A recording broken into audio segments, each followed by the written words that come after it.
आज के इस पुण्यतिथि के कार्यक्रम का अध्यक्ष राजेश चौधरी जी, हमारे मुख्य अतिथि बिहार विधानसभा में विपक्ष नेता आदरणीय डी सिन्हा जी, हमारे विधायक गायत्री देवी जी, मोतीलाल जी, अनिल राम जी, सुरेश शर्मा जी, पूर्व विधायक राम नरेश यादव जी, नगीना देवी जी, उषा जी, हमारे जिलाध्यक्ष सुबोध कुमार सिंह जी और सभी भारतीय जनता पार्टी के साथी तथा इस कार्यक्रम में उपस्थित साथियों, सभी लोगों पहले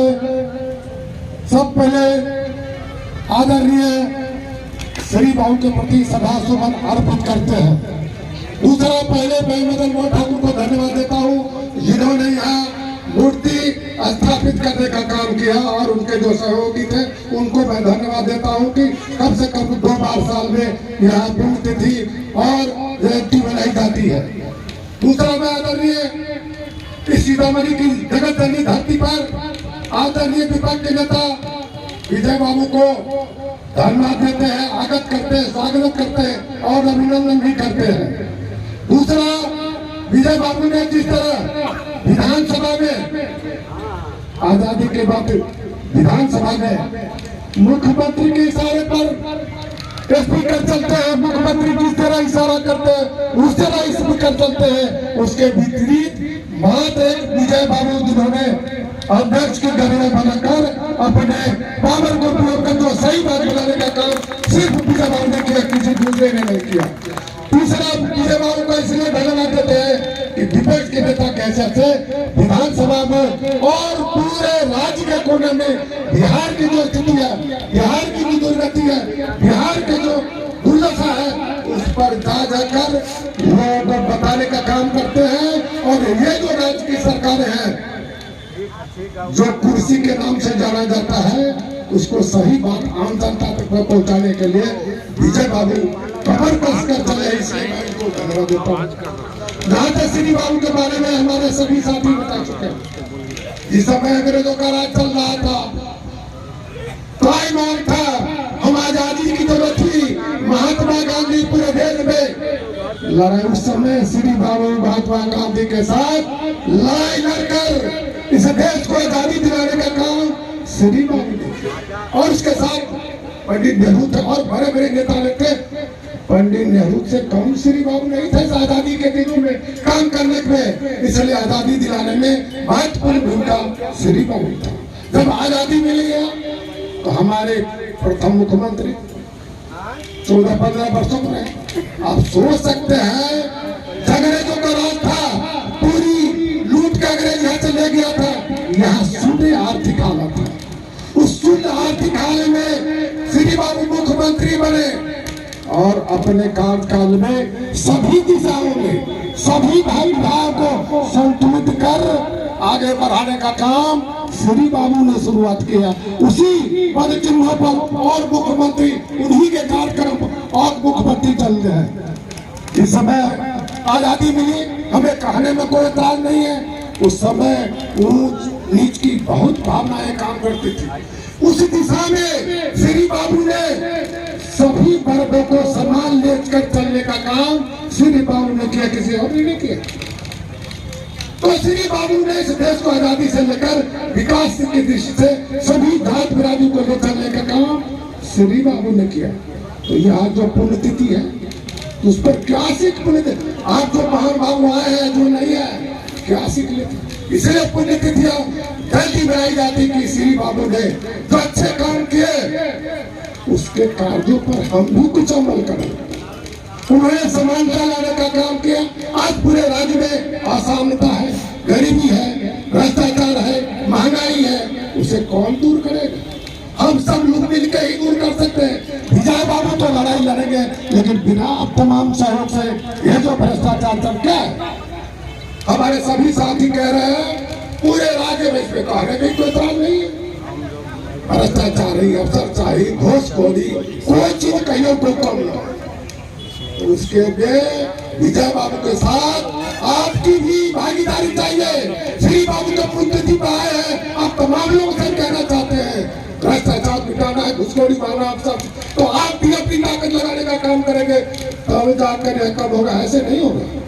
हम तो हमारे भारतीय जनता पार्टी, हमारे आदरणीय नरेंद्र मोदी इस देश को दुनिया में शिखर पे पहुंचाने का काम किया।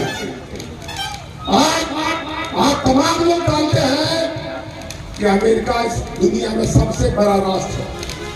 उसके राष्ट्रपति हमारे नरेंद्र मोदी से हाथ मिलाने दौड़ के जाते हैं। अब सोच सकते कितना बड़ा काम आदरणीय नरेंद्र मोदी ने इस देश को दुनिया में स्थापित करने का काम किया। अमेरिका राष्ट्रपति दौड़ के हाथ मिलाने के लिए लायक था। और इस कोरोना काल में पूरे देश को कोई देश तबाह नहीं बनाया, सिर्फ नरेंद्र मोदी ने ही देश पूरा कोरोना बनाया और 130 करोड़ की आबादी को बचाने का काम किया। दवाई ही नहीं किया, भोजन देने का भी 5 किलो अनाज किया। उतना ही नहीं किया, किसानों को सभी के खाता में रुपए भेजने का काम किया, सभी को इंदिरा आवास बनाने का काम किया, बिजली देने का काम किया, अपना 5 सड़कें बनाने का काम किया। कौन सा ऐसा काम है जो नरेंद्र मोदी ने इस 8 साल के 9 साल के कार्यकाल में, सिर्फ नरेंद्र मोदी ही ने इस देश को, इस राज्य को, क्योंकि नरेंद्र मोदी गरीब परिवार से जाते हैं, इसीलिए उन्हें इंदिरा शौचालय बनाने का काम किया, इंदिरा आवास बनाने का किया, रोड बनाने का काम किया, घर घर बिजली देने का काम किया, गैस देने का काम किया। इस कोरोना में जब काम बंद हो गया तो अन्न खिलाने का काम किया। अभी तो 5 किलो फ्री ही नरेंद्र मोदी ने किया।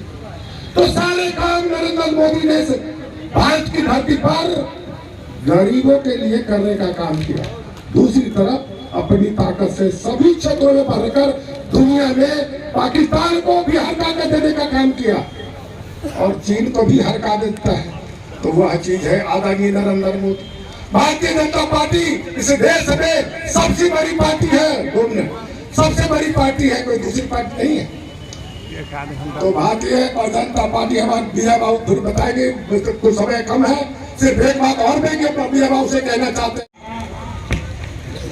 लगी थी उस समय श्री सुरेश शर्मा जी हमको व्यक्तिगत रूप से धन्यवाद दिए थे कि राजेश ये बहुत अच्छा काम कैला और इतना अच्छा जगह पर आपने उस प्रतिमा को लगाया है, इसके लिए वो हमको धन्यवाद दिए थे जब इनका हम लोग कार्यक्रम लेने गए थे। और ये बात सही है, तो उस समय आदेश नहीं था, लेकिन बाद में जब पुण्यतिथि के समय ही मूर्ति लगा था और 1 साल बाद जब श्रीमती मृदुला सिन्हा जी राज्यपाल यहाँ अनावरण करने आए थे, उससे पहले गडकरी जी से आदेश मिल गया और मिलने के बाद वो महामहिम राज्यपाल का यहाँ प्रोग्राम हुआ था जिसमें जिला पदाधिकारी और आरक्षी अधीक्षक सब लोग यहाँ उपस्थित थे। तो 1 साल के बाद यह कार्यक्रम हुआ था और उसमें आदेश के बाद यह कार्यक्रम हुआ था।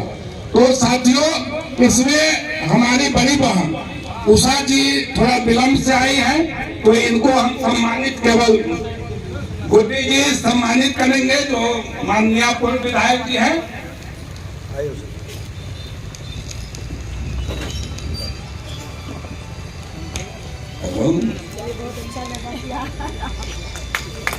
पूर्व विधायक नगीना जी को भी आप सम्मानित कर दीजिए।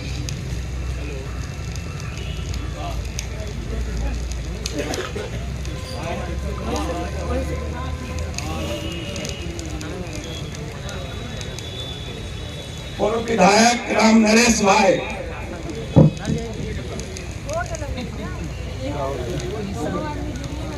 ना उनका बाकी था ना मैडम उमेश भाई का भी आगे से जाइए।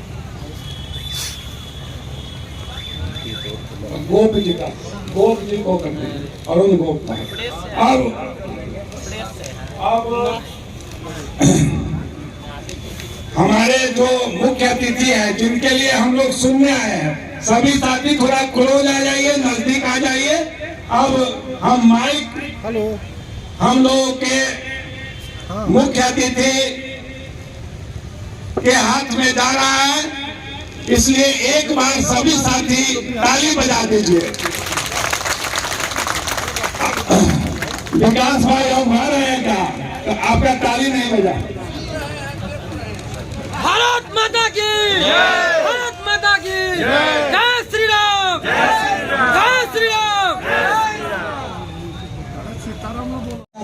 एक शैक्षणिक वातावरण बन जाता। प्रतिभा तो यहाँ माँ जानकी की शक्ति और भक्ति से ऐसे ही पहले से व्याप्त था। इसीलिए तो नालंदा विश्वविद्यालय, विक्रमशिला विश्वविद्यालय पूरे विश्व का ज्ञान देने का केंद्र बना था। यही धरती है जहाँ चाणक्य ने चंद्रगुप्त को बनाया था। इस धरती के इतिहास को भी आपने गिराने का काम किया। अब वह इतिहास को जगाने की जरूरत है, उस इतिहास को बढ़ाने की जरूरत है। सारे बिहार के नौजवानों से ये माँ जानकी की धरती से आह्वान करता हूँ कि आपके संविधान के अंदर, अभी लोग बता रहे थे विधानसभा अध्यक्ष के नाते, तो जो सबसे बड़ा काम विधानसभा के अंदर हुआ उसकी चर्चा नहीं हुई। मैं बता दूं कि बिहार विधानसभा देश का पहला विधानसभा बना जो लोकतंत्र की इस जन्म की धरती पर 100 वर्ष का सफर पूरा किया।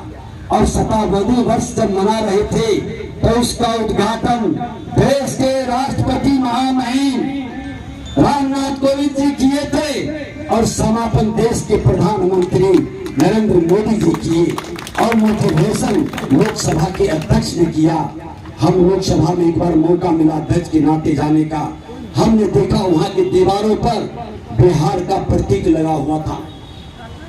हमको लगा कि यह प्रतीक लोकसभा में लगा है, सेंट्रल हॉल में लगा है, लेकिन बिहार में कहीं नहीं है। क्यों इस प्रतीक से लोग परहेज कर रहे हैं? इस प्रतीक से लोग परहेज क्यों कर रहे हैं? कोई जवाब बिहार के लोग नहीं दे रहे थे। मोबाइल पर हम उस प्रतीक को लेकर के आए और हमने कहा कि मैं अपने विधानसभा के अंदर शताब्दी स्मृति स्तंभ बनाऊंगा, उस पर वो प्रतीक लगाऊंगा, वो बोधि वृक्ष और उस पर स्वास्तिक का माला, अंजीर का माला वो लगा हुआ हमने बिहार विधानसभा के अंदर बनाया। उसी के उद्घाटन के लिए देश के प्रधानमंत्री आए थे। कोई नहीं मिटा सकता उस प्रतीक को। वही बिहार का गौरव है और बिहार की गौरव गाथा को। और उस शताब्दी स्मृति स्तंभ पर संविधान के 22 भाग, संविधान का 22 भाग है और 22 भाग में 3 भाग पहाड़ है, समुद्र है, मरुस्थल है और 19 भाग में 9 भाग बिहार से जुड़ा है और 1 भाग जिसमें भगवान राम, माँ जानकी और लक्ष्मण जी का फोटो है, उसका चित्र भी है। तो सारे 9 भाग जो की माता हमारी धरती से थी, संविधान के आधे से अधिक भाग पर बिहार की संस्कृति विराजती है। वो संस्कृति क्यों ठहर गया, क्यों रुक गया? आजादी के बाद डॉक्टर राजेंद्र बाबू और श्री बाबू के बाद देश स्तर पर कोई नया छवि क्यों नहीं बिहार के गौरव को बढ़ाया? किसने प्रतिभा का हनन किया? किसने हमको घृणा, नफरत और अधिकार की बात कर करके कर्तव्य से विमुक्त किया? देश के प्रधानमंत्री जी ने भी विधानसभा में आए थे, हमारे माननीय विधायक सब बैठे हैं, पूर्व विधायक भी, सांसद, पूर्व सांसद सबको बुलाए थे। उन्होंने कहा था आजादी के 75 वर्ष हम अधिकार की बहुत लड़ाई लड़ लिए, बहुत जातीय नफरत पैदा किए, अधिकार की बात को जगा करके समाज में बड़ी खाई पैदा कर दिए। लेकिन अधिकार की बात करने वाले जो लोग हैं, क्या उसने संविधान के अंदर, और ये भी बता दूं कि अधिकार का जहां अधिकार की बात संविधान में है वो भाग 3 पर है, फंडामेंटल राइट, मौलिक अधिकार। उसमें चित्र किसका है? भगवान राम का, जानकी जी का, सीता जी का। फंडामेंटल राइट पर इन्हीं का चित्र है। क्यों संविधान नेताओं ने इनका चित्र लगाया? कि अधिकार की बात करते हुए मर्यादा का पालन करना, इसलिए वो लगाया। और चौथा पाठ पर भगवान कृष्ण का और अर्जुन का है, जहाँ फंडामेंटल ड्यूटी है, हमारा कर्तव्य है, गीता का बोध करा रहा है कि हमको अपने लिए नहीं जीना, औरों के लिए जीना है। ये बात बता रहा है। आज उसी कर्तव्य के पथ पर प्रधानमंत्री जी ने कहा कि हमको अधिकार से ज्यादा आजादी के अमृत महोत्सव, 75 वर्ष आजादी का, अधिकार की लड़ाई में लोगों ने हमको भटकाया। अब हम अगला 25 वर्ष जब 27वां वर्ष मनाएंगे तो कर्तव्य की लड़ाई लड़ेंगे।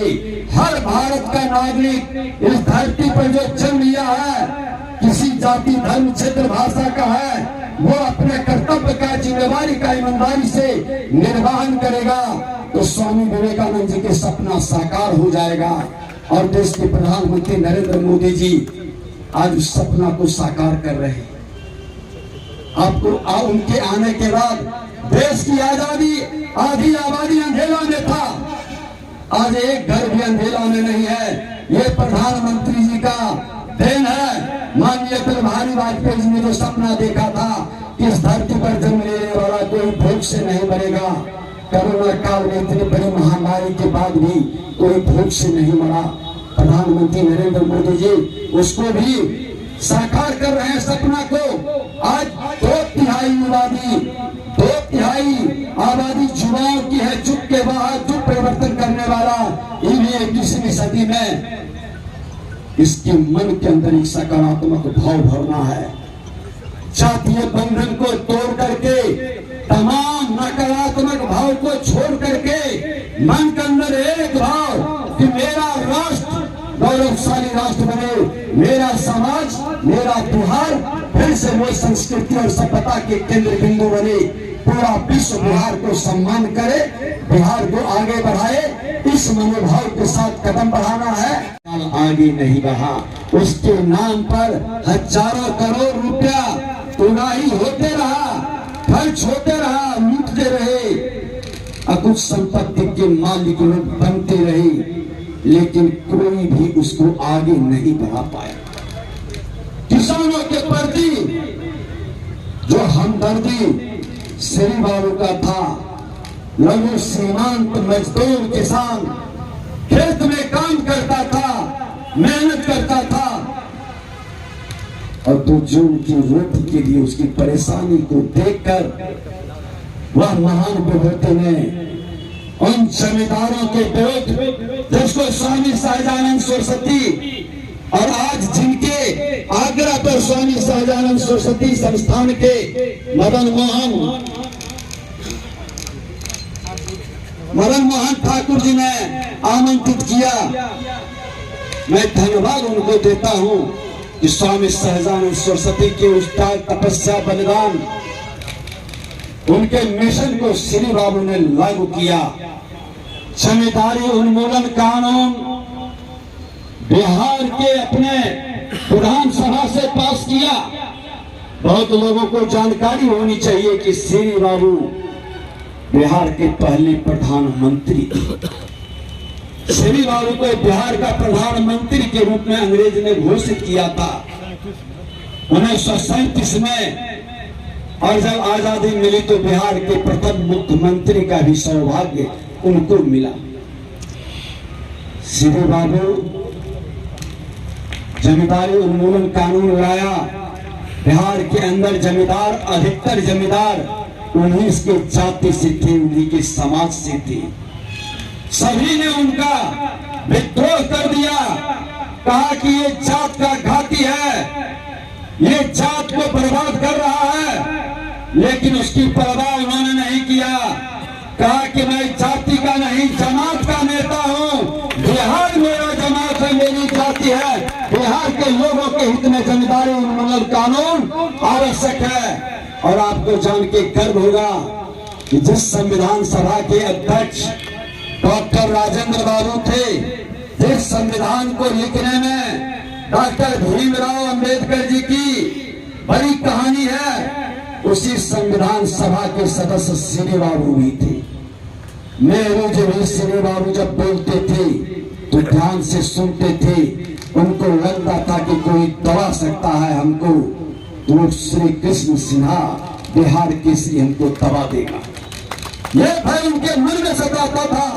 लेकिन बिहार की गरीबी, बिहार की बदहाली, बिहार की परेशानी को ठीक करने के लिए उन्होंने कहा कि मैं बिहार में रहूंगा, मैं दिल्ली के तख्त की ओर नहीं बढ़ूंगा। और बिहार में रह करके जमींदारी उन्मूलन कानून लाया, जो संविधान के अंदर पहला संशोधन बना। पहला संशोधन संविधान में हुआ है तो जमींदारी उन्मूलन कानून क्या हो गया बिहार को। उसके बाद राजेंद्र बाबू और श्री बाबू के बाद कोई लीडर ऐसा पैदा क्यों नहीं हुआ जो अपने जात के भी अराजकता को, अपने जात के भी दुर्दशा पर नए पहल का शुरुआत क्यों नहीं किया। जात से बाहर वो निकल नहीं पाया। जाति के जमात को जोड़ने में पूरी जिंदगी व्यतीत कर दिया। कुछ लोगों ने तो जात के नाम पर सिर्फ राजनीति किया। आप देख रहे हैं कि 32 साल के अंदर क्या हो रहा है।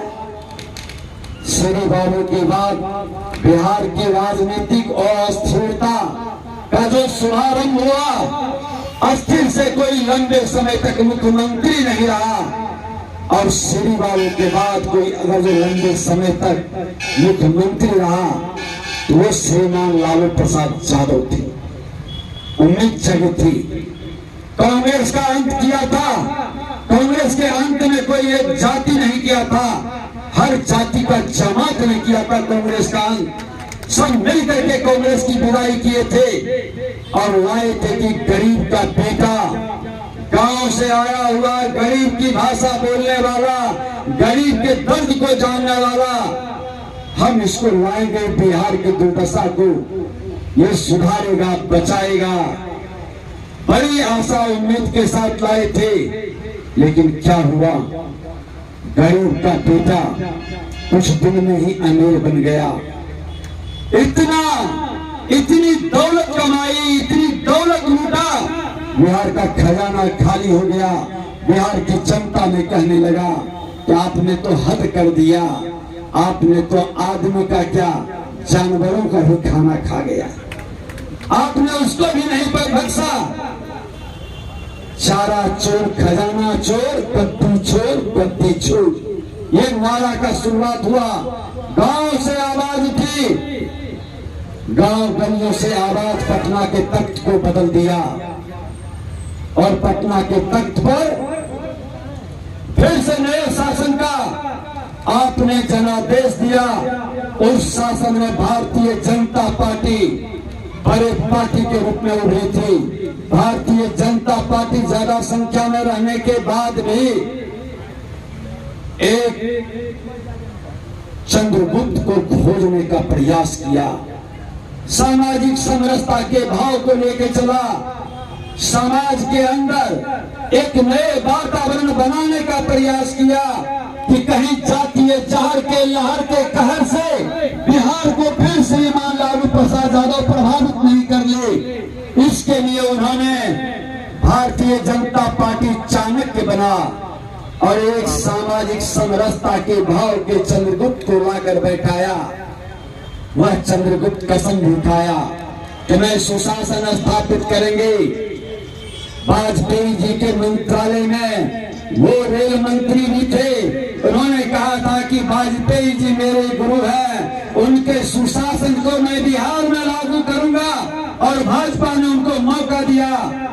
सुशासन 2005 से 10 के बीच दिखाई भी पड़ा, लेकिन 10 में जनता ने 2/3 बहुमत से फिर से एनडीए गठबंधन को सरकार में वापस ला दिया। चारा चोर, खजाना चोर वाले को 22 सीट पर सिमटा दिया। 22 सीट पर विपक्ष का भी नेता नहीं बनने दिया। लेकिन एक व्यक्ति को अहंकार आ गया, उसका नाम नीतीश कुमार है। 115 सीट उन्होंने जीता था। उनको लगा कि 5-10 सीट का अंतर है, भाजपा को हटा के अपनी सरकार बना लेंगे। और उन्होंने भाजपा से 2010 के बाद दूरी बनाना शुरू किया। भाजपा के मंत्री को, भाजपा के विधायक को, भाजपा के कार्यकर्ता को हतोत्साहित डिमोलाइज करने का प्रयास किया। और 2013 में वो भाजपा से हट कर करके उसी जंगल राज का जो पुरोधा लोग थे उनके साथ गलबहियां कर लिया। परिणाम फिर उसी मुकाम की ओर बढ़ने लगा जहां पर जातीय जहर का लहर का कहर, जातीय नरसंहार, हत्या, अपहरण, लूट, बलात्कार का खेल होता था, उसी मुकाम पर पहुंच गया। फिर इन्होंने आकर के कहा कि गलती हो गई, माफ कर दीजिए, मुझको एक बार अवसर दीजिए, हम बिहार को सुशासन लाएंगे, हमको बरगला दिया था, हमसे गलती हो गई। भाजपा तो उदार हृदय का है, ये सत्ता के लिए राजनीति नहीं करता, ये समाज के लिए राजनीति करता है, ये सुशासन के लिए राजनीति करता है। और ये तो भगवान राम को अपना इष्ट और आदर्श मानता है, वो राम राज्य की कल्पना को लेके चलता है। उदार हृदय से इसने फिर एक बार मौका दिया। जिस व्यक्ति का जो स्वभाव होता है उसी स्वभाव के अनुकूल काम करता है, उसने फिर से अपने स्वार्थ की पूर्ति के लिए, महत्वाकांक्षा की पूर्ति के लिए लोगों ने सपना जगा दिया प्रधानमंत्री का, और उन्होंने भाग गया। प्रधानमंत्री बनने का सपना को लेके चला, लेकिन आज कांग्रेस में उसे महत्व नहीं दे रहा, देश का कोई मुख्यमंत्री महत्व नहीं दे रहा, सपना टूट गया। अब लग रहा है कि प्रधानमंत्री तो हम नहीं बन पाएंगे, ये मुख्यमंत्री का कुर्सी भी मेरा कहीं न चला जाए। तो भाजपा पर डोरा डालने का प्रयास किया। भारतीय जनता पार्टी ने स्पष्ट शब्दों में कह दिया कि एक बार माफीनामा मिल चुका, दूसरी बार आपकी गद्दारी को मैं कतई स्वीकार नहीं करूंगा। जब मालिक जनता है, अब बिहार की जनता निर्णय करेगी कि बिहार के अंदर राम राज आएगा या बिहार के अंदर रावण का राक्षसी असुर प्रवृत्ति के लोगों का राज रहेगा। यह तय करना बिहार की जनता को है।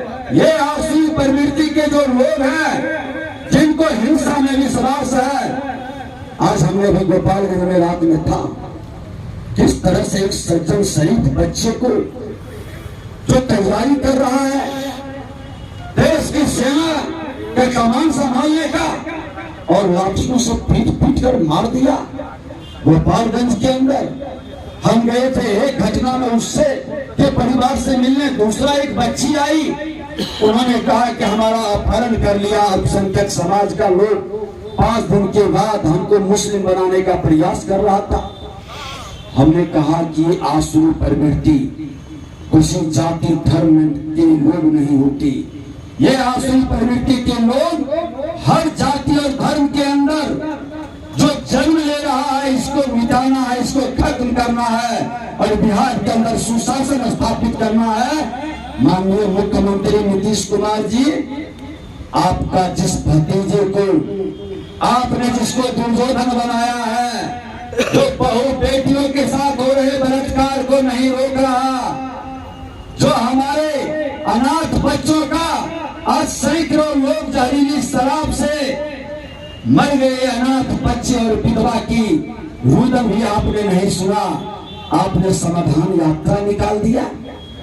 उप मुख्यमंत्री मुख्यमंत्री दोनों आए छपरा में, हमने कहा कि आप सुनिए, उसके दर्द को नहीं सुने, और दोबारा घटना सीवान में दर्जनों लोग मौत के मुंह में चला गया।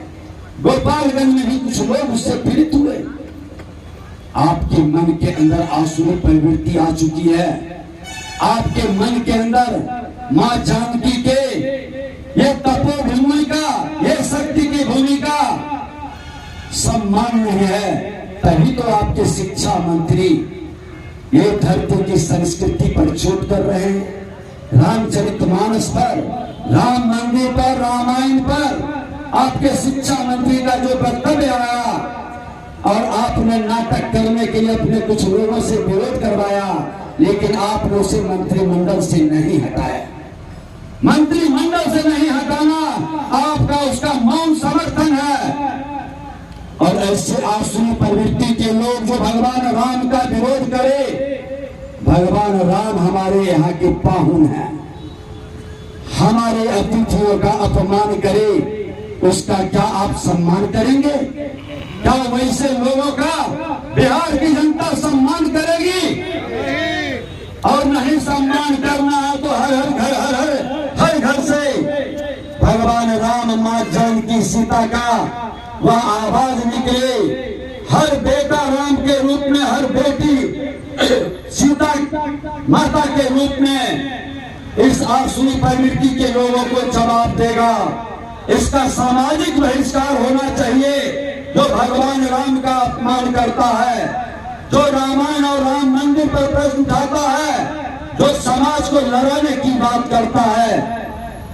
जातीय तो जन्म के बाद तय होता है, लेकिन इष्ट तो हमारे पूर्व से हैं, वो हमारे मर्यादा हैं। हर व्यक्ति में चारों वर्ण व्याप्त है, हर व्यक्ति में चारों जाति व्याप्त है। हर व्यक्ति ब्राह्मण है, हर व्यक्ति क्षत्रिय है, हर व्यक्ति वैश्य है और हर व्यक्ति शूद्र है। ये अलग से जन्म से जाति नहीं, ये मेरे कर्म से तय होता है। अगर जो जन्म से होता, अगर जो जन्म से जाति होती, तो फिर हमारे महर्षि वाल्मीकि के गोद में राम का पुत्र कैसे पलता, माँ सीता उसके घर के अंदर कैसे निवास करती। अगर जो जन्म से जाति होता तो माँ सबरी का बैर भगवान राम उस प्रसाद को समझ के कैसे उस उधर बैर को खाते। जाति जन्म से नहीं होता। इन पाखंडियों ने जिसने जाति जन्म से तय किया और जिसके नाम पर आज जातीय जहर के नाम पर जो सत्ता प्राप्त करना चाहता है, लोगों को लड़ाता है, भटकाता है और अपने स्वार्थ की पूर्ति करता है, अपने परिवार का सत्ता चलाना चाहता है, वंशवाद को स्थापित करता है। इसको उखाड़ के फेंकने के लिए सारे समाज के लोग मिल करके बिहार के नए विकास की ओर कदम बढ़ाने के लिए आगे बढ़ना होगा, मिल के चलना होगा। बिहार का दुर्भाग्य रहा जो आजादी के समय सबसे विकसित राज्य के रूप में, कानून व्यवस्था में नंबर 1 राज्य के रूप में रहने वाला बिहार आज हर क्षेत्र में सबसे पीछे पंक्ति में खड़ा हो गया। ये कहता है कि विशेष राज्य का दर्जा दो। भारत सरकार, केंद्र सरकार ने 100 से ज्यादा योजनाओं का बिहार के अंदर संचालन कर रहा है और आप क्या कर रहे हैं उस पैसे का? सात निश्चय। लूटने का तरीका लालू प्रसाद यादव जी थोड़ा टेक्निकल नहीं थे, तो वो डायरेक्ट लूट लेते थे, लेकिन आप तो इंजीनियर हैं, आप टेक्निक जानते हैं, तो डायरेक्ट नहीं लूट करके आपने 7 निश्चय निकाला। हर घर नल का जल। अब कितने घर में नल का जल पहुंचा है? आप 80% से ज्यादा बिहार के अंदर हर घर नल का जल फेल है। जब देखा कि हर घर नल का जल फेल हो रहा है, तो कहा कि अब एक और अच्छी चीज निकालते हैं, हर घर गंगा जल। अब हर घर गंगा जल, तो उनको पता नहीं है कि हर घर गंगा जल और गंगा जल अंतिम समय में याद आता है कि भाई अब अंतिम समय है, गंगा जल डाल दो मुंह में। आपने नालंदा गंगा जल ले गया, आपका अंतिम समय है मुख्यमंत्री जी। कोई ताकत नहीं है, आपकी विदाई से को रोक लेने का कोई शक्ति नहीं है। बड़े भाई छोटे भाई का इस बिहार की धरती से विदाई होगा। आपने जातीय जहर के लहर का कहर बहुत फैला चुका। बड़े भाई ने जातीय नरसंहार करवाता था, आप अपने अहंकार में जहरीली शराब का नरसंहार करवाते हैं। आप दोनों मिलकर विकास के लिए नहीं, समाज को लड़ाने के लिए, समाज को भयभीत करने के लिए धार्मिक उन्माद फैला रहे हैं। तुष्टीकरण की राजनीति के कारण, जातीय उन्माद के कारण बिहार के विकास से लोगों का मन भटका रहे हैं। हमारा शैक्षणिक वातावरण, शिक्षा विभाग 32 साल में इतना पीछे क्यों है? सीएम लालू प्रसाद यादव और नीतीश कुमार जी को जवाब देना चाहिए। क्यों पीछे हुआ? शिक्षा विभाग तो आप ही के जिम्मे था। भारतीय जनता पार्टी आप पर कई बार दबाव डाला कि हमको कुछ रहे न रहे, लेकिन मेरा बेटा पढ़ी। शिक्षा व्यवस्था में आपने 27,000 करोड़ हर घर नल का जल पर खर्च कर दिया। अगर वो इतने पैसे खर्च करते तो हमारे हर की विरासत का पहचान है। इसलिए जो भी जातीय जहर का खेल करता है उसको नकारिए।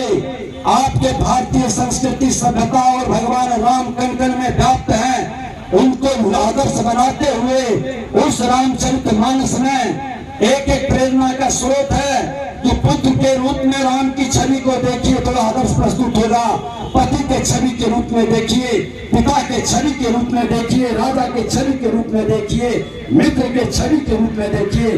राम हमेशा आदर्श के रूप में दिखाई पड़ते हैं। उस राम राज्य को लाना है, आपके बगल उत्तर प्रदेश तक आ चुका है, उत्तर प्रदेश तक आ चुका है और इसको ले जाना है बिहार की पटना तक। सीतामढ़ी की धरती से जगाने की जरूरत है। माँ जानकी की धरती के बिना अयोध्या भी सोना रहेगा। अयोध्या अगर जो चमकेगा तो सीतामढ़ी भी चमकेगा। और मैं बता देता हूँ कि सभा सदन में यह मांग भी हम लोग करेंगे कि सीतामढ़ी में भी अयोध्या के तरह भव्य राम मंदिर बने। और ये निकम्मी सरकार, राम विरोधी सरकार नहीं करेगा तो मैं इस धरती पर शपथ लेता हूं कि हमारी भाजपा की सरकार बनेगी तो अयोध्या से भी भव्य मंदिर ये सीतामढ़ी के धरती पर बनेगा। कोई नहीं रोकेगा।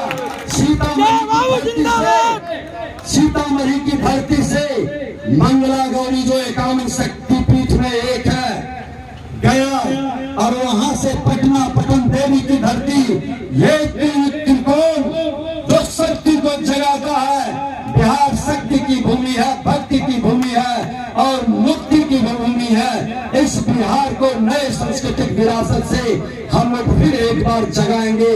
बिहार को नए सम्मान के साथ अच्छा मुकाम देंगे। बने रहिए हमारे साथ अगले एपिसोड के लिए। हमारे चैनल को सब्सक्राइब करिए, लाइक करिए, शेयर करिए। फिर मिलते हैं अगले एपिसोड में। अब तक के लिए जय हिंद।